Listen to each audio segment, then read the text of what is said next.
pen dito sa bahay, guys. Di nga lang pala niya ako basta dinalaw, kundi dahil nagbebenta din nga pala siya ng mga lahas, guys.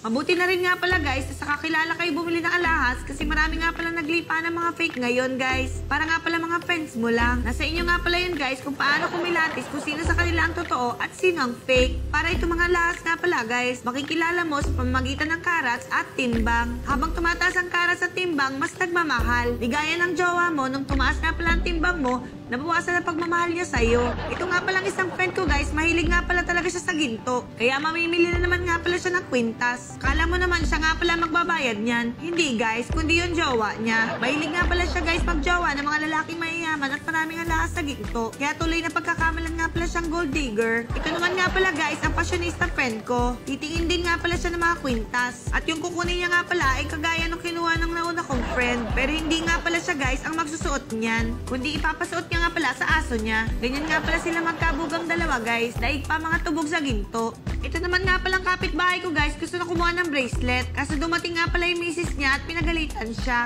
Bakit daw nga pala kukuha ng alahas si mister? Wala nga pala silang pambili pagkain. Ano raw nga palang kakainin nila guys? Bato. Kaya umuwi na nga lang pala si mister guys. Luhaan. Ginto na nga kasi, naging bato pa. Speaking nga pala of bato guys, hindi lang nga pala ginto nagpapamahal sa alahas. Yung mga bato rin na kumikinang-kinang. Pero ingat din nga pala kayo guys sa pagpili ng bato. Dahil di nga pala lahat ng kumikinang, tunay. Marami rin nga pala dyang fake guys. Gaya nga pala nakikita ninyo. Tawag nga pala riyan guys, pet ng baso. Hindi nga pala yan guys, ang pet ng baso. Yung suot niya nga palang alahas. Pero kung ako nga pala ang bibili ng alahas guys, syempre ang kukunin ko nga pala ay may diamonds. Kasi, mas bagay nga pala sa akin ang mga may diamonds. Cause, diamonds are forever.